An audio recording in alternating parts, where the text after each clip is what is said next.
असली हीरा किसका। एक कस्बे की बात है। रामू एक मोची था जिसके 2 बेटे थे, सोम और मंगल। बहुत साल पहले रामू जब सड़क पर जूते पॉलिश कर रहा था तो उसके सामने एक आदमी सड़क पर अचानक बेहोश होकर गिर गया था। रामू उस आदमी को हॉस्पिटल लेकर गया। उस आदमी को हार्ट अटैक आया था। बाद में पता लगा कि वो आदमी एक बहुत बड़ा हीरा व्यापारी है। उस हीरा व्यापारी ने खुश होकर रामू को एक बेशकीमती हीरा दिया था। रामू के दोनों बेटे कोई काम धंधा नहीं करना चाहते थे क्योंकि उन्हें पता था कि उनके पिता के पास एक कीमती हीरा है। दोनों ही बेटे खुद को हीरे के दावेदार मानते थे। मैंने बचपन में पिताजी के पैर दबाए थे। पिताजी वो हीरा मुझे ही देंगे। मैंने पिताजी को हजारों बार खाना बनाकर खिलाया है। मुझे विश्वास है कि हीरा मुझे ही मिलेगा। रामू ने एक दिन बारी बारी से दोनों बेटों को अपने पास बुलाया। पिताजी, क्या आपने मुझे बुलाया था? हाँ सोम, मुझे तुमसे एक जरूरी बात करनी है। मैं तुम्हें असली हीरा सौंप रहा हूँ, लेकिन कानूनी रूप से नहीं। अपनी वसीयत में कानूनी रूप से मैं हीरा तुम्हारे नाम तभी करूँगा जब तुम इस हीरे के बल पर 2 लाख रुपए कमा कर दिखाओगे। तुम्हारे पास 2 साल का वक्त है। अब तुम जा सकते हो। और हाँ, एक बात का ध्यान रखना कि अपने दोनों भाइयों से ये बात छिपा कर रखना कि मैंने तुम्हें असली हीरा दिया है। रामू ने मंगल को बुलाकर उससे भी यही कहा। रामू का दोस्त ये सब देख रहा था। उसने रामू से पूछा, दोस्त, तुम्हारे पास तो एक ही हीरा था, लेकिन मैंने देखा है कि तुमने अपने दोनों बेटों को हीरा दिया है। आखिर असली हीरा किसका है? ये एक रहस्य है जो मैं तुम्हें 2 साल बाद बताऊंगा। रामू के दोनों बेटे हीरा लेकर 2 लाख कमाने अपने अपने रास्ते चले गए। सोम रास्ते में आगे बढ़ा तो उसे एक आदमी दिखाई दिया जो नोटों के बिस्तर पर आराम कर रहा था। सुनो भाई, मेरे पास एक हीरा है। मेरे पिताजी ने मुझे 2 साल का वक्त दिया है। मुझे उस हीरे के बल पर 2 लाख रुपए कमाने हैं। तुम काफी अमीर लगते हो। क्या तुम मुझे बता सकते हो कि तुमने ढेर सारे रुपए कैसे कमाए? आदमी एक चोर था। 2 साल तो बहुत लंबा वक्त है। अगर तुम मेरे हिसाब से चलोगे तो कुछ महीनों में ही 2 लाख कमा लोगे और हीरा तुम्हारी मुट्ठी में होगा। मैं एक चोर हूँ और तुम्हें चोरी करना सिखाऊंगा। सोम ने सोचा कि हीरे को जल्द से जल्द अपने नाम करा लेना ही ठीक होगा। चोर ने सोम को कई महीने चोरी की ट्रेनिंग दी। फिर वो उसे एक बड़ी सी कोठी में चोरी करने ले गया। मैं कोठी के अंदर जा रहा हूँ, तुम मेरे इशारे का इंतजार करना। सोम बाहर झाड़ियों में छुपा रहा। कई घंटे बीत गए लेकिन चोर का कुछ अता पता नहीं था। सोम ने अपनी जेब में हीरा चेक किया। हीरा गायब था। अरे नहीं, हीरा कहाँ गया? चोर हीरा लेकर रफू चक्कर हो गया था। इस तरह सोम ने अपना हीरा गवा दिया और वापस घर की तरफ लौटने लगा। दूसरा बेटा मंगल चलते चलते एक गांव पहुंचा। उसने एक कपड़ा व्यापारी की दुकान देखी जिस पर कपड़ा व्यापारी और उसकी बेटी काम कर रहे थे। अगर मैं हीरा गिरवी रखकर नया धंधा शुरू करूंगा तो 2 लाख कमाने में बहुत मेहनत और बहुत वक्त लग जाएगा। इससे अच्छा तो मैं उस व्यापारी की बेटी से शादी कर लेता हूँ। बिना मेहनत के काम हो जाएगा।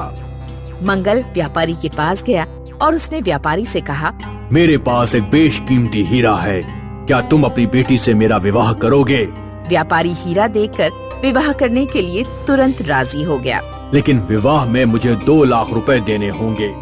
व्यापारी जानता था कि हीरे की कीमत करोड़ों में है, इसलिए उसने 2 लाख देकर मंगल की शादी अपनी बेटी से कर दी। मंगल ने सोचा, अभी तो 2 साल पूरे होने में बहुत वक्त है। पहले मुझे वैवाहिक जीवन का आनंद लेना चाहिए, फिर मैं पिताजी को जाकर पैसे दे दूंगा। मंगल ने ऐशो आराम की चीजों पर अपने पैसे खर्च कर दिए। कुछ दिनों बाद उसका परिवार भी बढ़ गया। 2 साल पूरा होते होते 2 लाख रुपए खत्म हो गए। मंगल के पास अब इतना वक्त नहीं था कि वो व्यापार करके 2 लाख इकट्ठे कर पाए। मंगल ने सोचा कि वो हीरा बेच देगा और वापस घर नहीं लौटेगा। लेकिन जब वो हीरा बेचने पहुंचा तो हीरा नकली था। हीरा नकली कैसे हो सकता था? मंगल वापस अपने पिता के पास लौटा। बेटों, 2 साल पहले मैंने तुम दोनों को हीरा दिया था।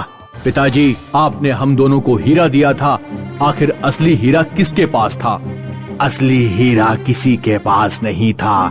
मैंने तुम दोनों को नकली हीरा दिया था। मैं चाहता था कि तुम अपने अंदर के हीरे को पहचानो। अगर मैंने तुम्हें असली हीरा दे दिया होता तो तुम लोगों ने हीरा गंवा दिया होता।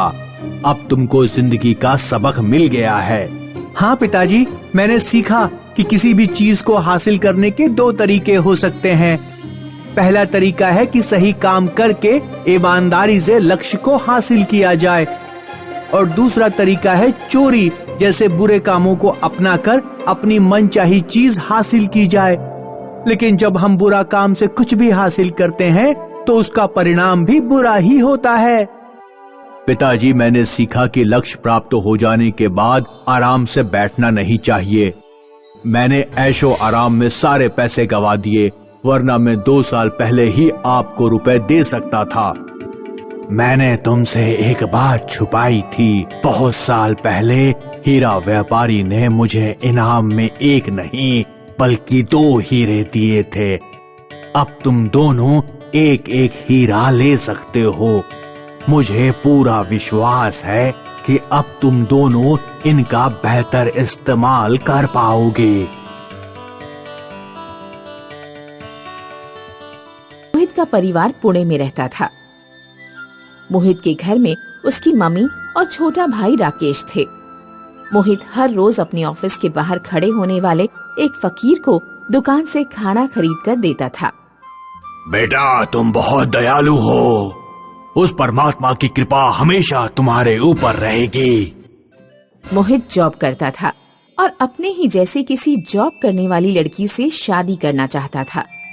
लेकिन मोहित की माँ उमा मोहित की शादी किसी ऐसी लड़की से कराना चाहती थी जो घर का कामकाज करे और सासू माँ की सेवा करे। माँ, मैं दीपिका नाम की एक लड़की को जानता हूँ। दीपिका मेरी कंपनी के ऑफिस के सामने वाले ऑफिस में जॉब करती है। मैं उससे शादी करना चाहता हूँ माँ।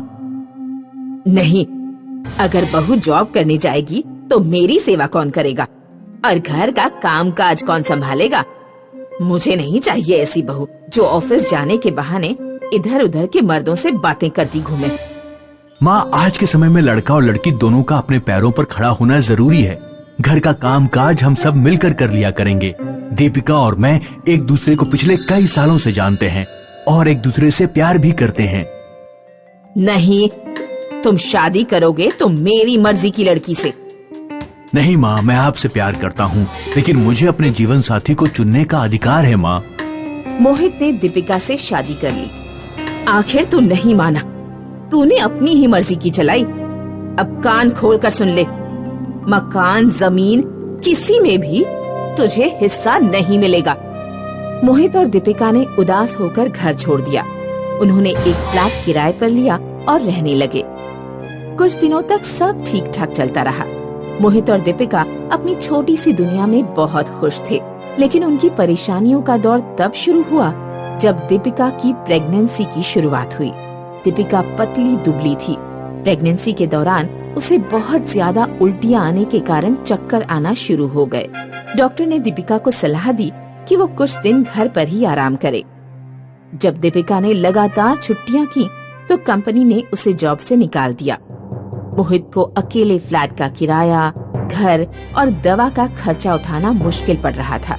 उधर उमा ने अपने छोटे बेटे राकेश की शादी अपनी मर्जी की लड़की से कर दी थी। एक दिन जब उमा को मोहित के एक दोस्त से मोहित और दीपिका के बुरे वक्त के बारे में पता लगा तो उमा का दिल पिघल गया। वह राकेश से बोली, राकेश बेटा, मोहित और दीपिका को बुला लाओ।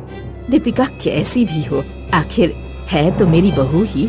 मैं प्रेगनेंसी में उसका ख्याल रखूंगी। ठीक है माँ। राकेश सोचने लगा, पहले कहा था कि मोहित भैया को मकान जमीन में कोई हिस्सा नहीं मिलेगा, और अब उन पर इतनी दया आ रही है। भैया घर आएंगे तो माँ हम दोनों के बीच आधा आधा बंटवारा करा देगी। मैंने माँ की मर्जी से शादी सिर्फ इसलिए की कि वो मकान और जमीन मेरे अकेले के नाम कर देगी, वरना मैं भी अपनी गर्लफ्रेंड से शादी कर सकता था। राकेश मोहित के पास गया ही नहीं। उसने झूठ मूठ अपनी माँ से जाकर कहा, माँ, मैं मोहित भैया के घर पहुँचा तो उन्होंने और दीपिका ने मेरा बहुत अपमान किया। उन दोनों ने धक्के मार के मुझे फ्लैट से निकाल दिया। अब मैं उनके पास कभी नहीं जाऊंगा।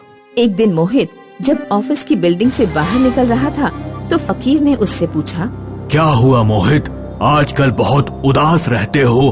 बाबा, शादी के बाद मुझे घर से निकाल दिया क्या? अब मेरी पत्नी प्रेग्नेंट है, उसकी हालत अच्छी नहीं है, उसकी जॉब छूट चुकी है, मुझसे सारा खर्च उठाया नहीं जा रहा। मेरी पत्नी को भी पता नहीं है कि मैं 2 लाख के कर्ज में डूबा हुआ हूँ। पता नहीं बाबा, हमारा क्या होगा? मेरा तो जीने का मन ही नहीं कर रहा है। घबराओ नहीं बेटा, हम सब उस परमपिता ईश्वर की संतान हैं। जब ईश्वर किसी को संसार में भेजता है तो उसे पूरी तैयारी से भेजता है। वो जरूर तुम्हें रास्ता दिखाएगा, बस हिम्मत मत हारना। मोहित जब फकीर के पास से जाने लगा तो फकीर ने चुपके से मोहित की पैंट की जेब में कुछ डाल दिया। मोहित जब घर पहुंचकर सोफे पर बैठा तो उसकी जेब में रखी कोई चीज उसे चुभी। मोहित ने अपनी जेब में हाथ डाला तो उसकी जेब से बालों में लगाने वाला एक क्लचर और एक पर्ची निकली। ये क्लचर मेरी जेब में कहाँ से आ गया? दीपिका, क्या ये तुम्हारा है? नहीं, ये मेरा नहीं है। इस पर्ची में क्या लिखा है? ये जादुई क्लचर है।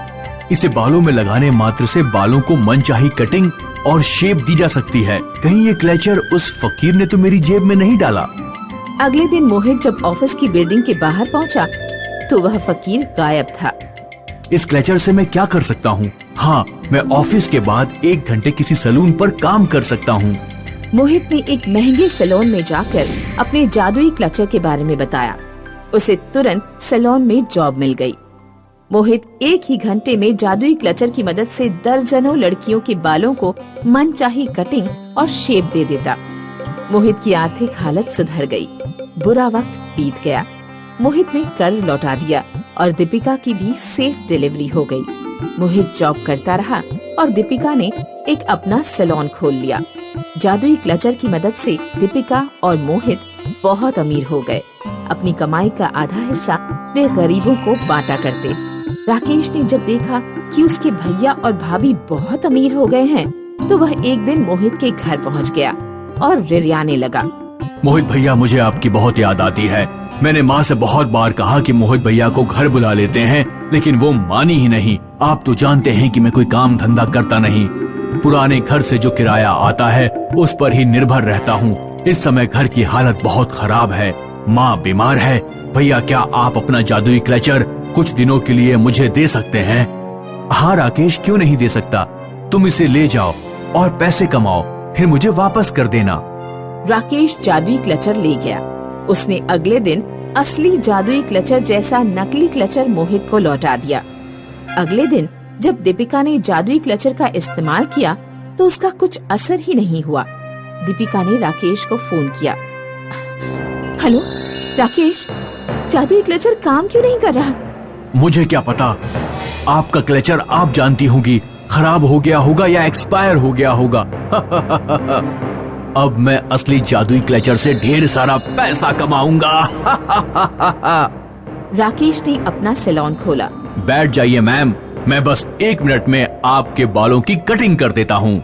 राकेश ने जैसे ही औरत के बालों पर क्लचर लगाया, औरत के बाल जलने लगे और वह गंजी हो गई। हाय राम, मेरे बाल कहाँ गए? औरत ने अपने पति को बुलाया और राकेश की खूब धुनाई की। बाहर फकीर खड़ा मुस्कुराता है।